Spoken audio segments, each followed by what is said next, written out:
Thank you for tuning in to our Retirement Education Center YouTube channel, where on this channel, we believe in providing you unbiased advice that can help you maximize all of your retirement income. Now, on our channel, we do not believe in providing you with any type of silver bullet strategies, and we certainly do not glorify any type of one product. But what we do believe in are holistic concepts that will help you retire with confidence. Now, today, what we're going to be discussing is who wants your money and why.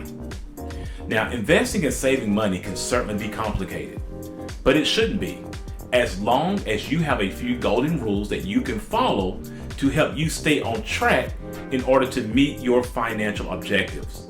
So today, what we're going to be discussing is who wants your money and why, and what rules you need to follow in order to make sure that you're able to stay on track and meet your financial goals. So stay locked in. Hi, my name is Carson Graves, President and CEO of the Retirement Education Center. And my name is Andrea Graves, Director of Operations at the Retirement Education Center. And we want to thank you for tuning in to our Retirement Education Concepts videos. These videos were created to help to make the difficult and confusing retirement process simple. Absolutely, Andrea, because with so many retirement concepts out there, so many retirement strategies, and of course so many retirement products, it can become very difficult for consumers to digest it all. That's why we're so fortunate that we're able to work with a team of expert advisors to help us build a financial roadmap to let our clients know when, where, and how they can reach their retirement goals. For additional concepts on how to maximize your retirement income, please subscribe to our YouTube channel and hit the notification bell to be notified when we upload new videos. Carson, we're all overwhelmed in today's times with rules. So why do we need rules for our money? Doesn't that just take all the fun out of having money? It can, Andrea. I absolutely understand that. And we know the old saying, right? Rules are made to be broken. Right. But look, when it comes to your money, it may be wise for you to actually have a few golden rules that you can follow to make sure that you stay on track. And the reason why I say that, Andrea, is because investing can involve risk, and you can literally get back less money than what you put in. So in times when the market is go, go, go, and everybody is looking at a bull run and they're looking at meme stocks and Bitcoins, and you're thinking go big or go home, perhaps you can lean on your own golden rules to make sure that you maybe go home, because you do not want to get caught up in the hysteria that some people do when it comes to investing your money. So today, we are going to be talking about who wants your money and why, and 5 key golden rules you need to follow in order to make sure that your money is going to be effective for you. But before we do that, there are always 2 rules that we like to give you when it comes to your retirement income. And Andrew, what are those 2 rules? Well, rule number 1 is to never run out of money, and rule number 2 is to never forget rule number 1. Now let's go ahead and talk about who wants your money and why, and 5 rules to follow regarding your money. So Carson, you think that everyone should know who wants their money and why? You know, Andrew, I absolutely do. I think we all should know, or want to know at least, who wants our money and why.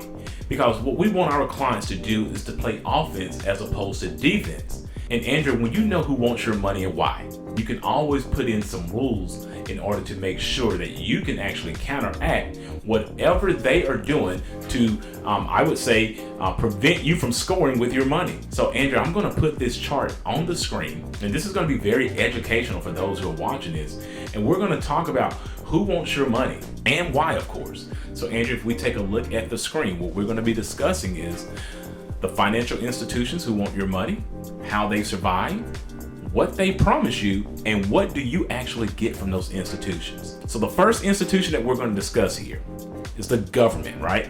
Okay. We know that the government wants our money. Now, how does the government survive? They survive by taking our taxes, right? And what do they promise us? They promise us more stuff. And what do we end up getting? We end up getting inflation and less money, right? That's what we end up getting when the government is promising us more stuff. We get less stuff. So what is a rule that you can follow in order not to be taken advantage of by the government? Well, one of the rules that you should follow is to never rely on the government to reach your retirement savings goals. You're never going to reach your full potential by relying too much on the government in order to reach those goals. And what do I mean by that? That means keeping too much money in savings or money market accounts that are FDIC insured, CDs, things that are going to pay you very, very low interest, or even US Treasuries.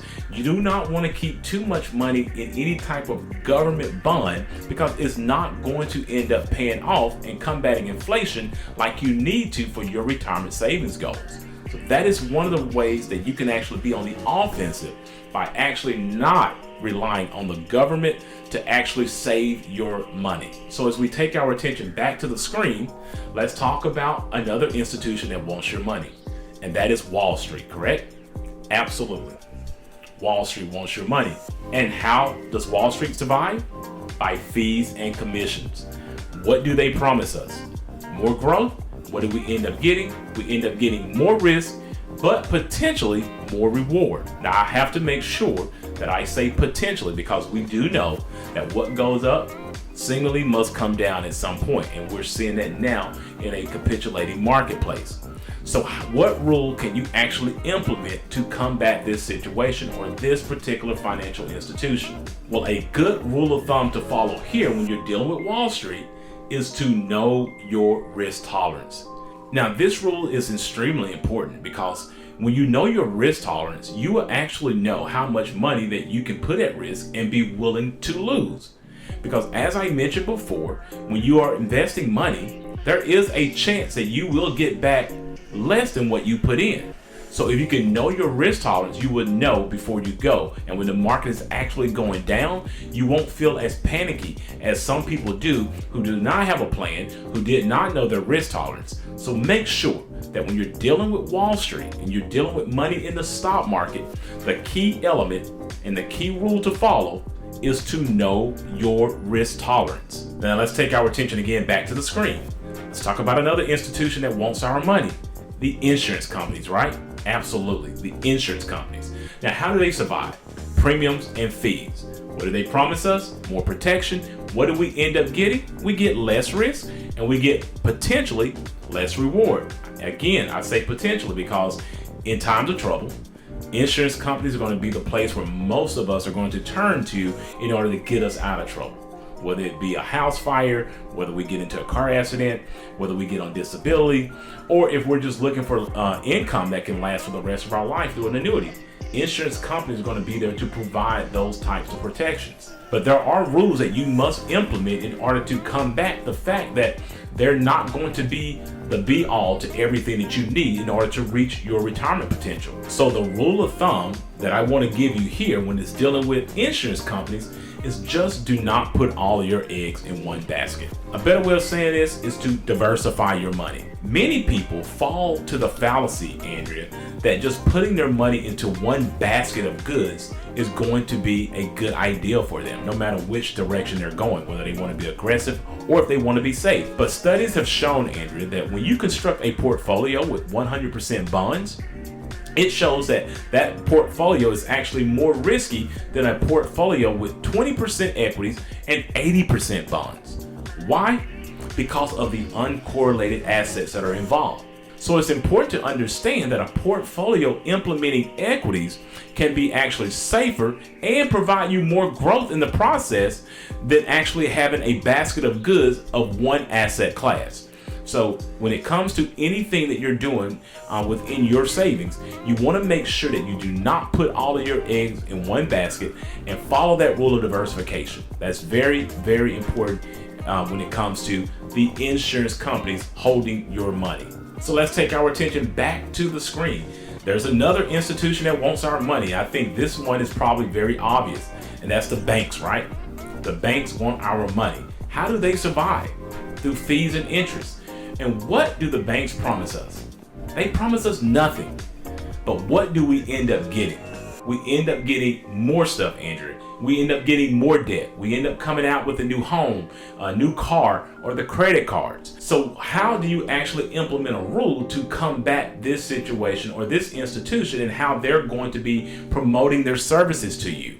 Well, the rule of thumb and how I help my clients overcome the banks wanting their money is to make sure you do not keep too much there. the banks are actually lending your money out 7 to 9 times over. So what you want to do is make sure that you take those dollars and invest in yourself. Maybe you take those liquid assets and actually put it into real estate if you do not need it for any emergency, if you don't need it for any sort of situation that's going to be short term. You take that money and put it into some real estate. Maybe you take those dollars and you allocate it towards some sort of long-term care plan in which to protect your assets that you're actually saving those dollars for. You can literally take, money in the bank and turn that money into a leverage situation to where it's 3 to 4 times more than what you actually have sitting in the bank, earning you no interest whatsoever. So the key rule here, rule number 4, is just to make sure that you do not keep an overwhelming amount of dollars in the banks, but turn that money into an asset for you that's going to be beneficial for you long term. Leverage your own dollars for yourself. Don't let the banks take advantage of you, because literally they don't promise you anything. Now, the last institution that wants your money may not be so obvious, because the last institution that wants your money is, of course, you. You want your money, right? And how do you survive? By nickel and diming. And what do you promise yourself? We promise ourselves everything, right? We hold it close to the vest. We don't want anyone else to actually take hold of it.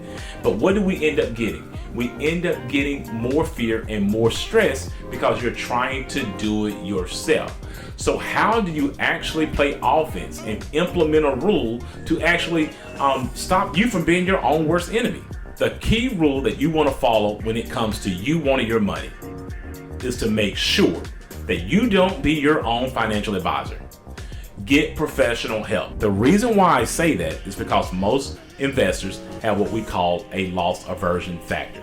A loss aversion factor, meaning that you are more sensitive to losses than you are to gains. There was a study done by JP Morgan Chase over a 20-year time frame that actually indicated that the average investor during that 20 years averaged about 2.6% on their money doing it themselves, while the S&P 500 over that same period of time averaged over 7.2%. So I want to illustrate just how dramatic of a difference this can be over a 20-year time frame with you investing your own money versus actually getting someone to help you invest that money to achieve a better goal for yourself. Go ahead and take a look at the screen as we highlight $100,000 being invested with you at 2.6% versus someone helping you invest those dollars at 7.2%. As you can see, $100,000 with an average return of 2.6% over 20 years will have yielded you a little over $167,000. Now let's take a look at $100,000 at 7.2% over 20 years. That would have actually yielded you over $400,000. Over $400,000.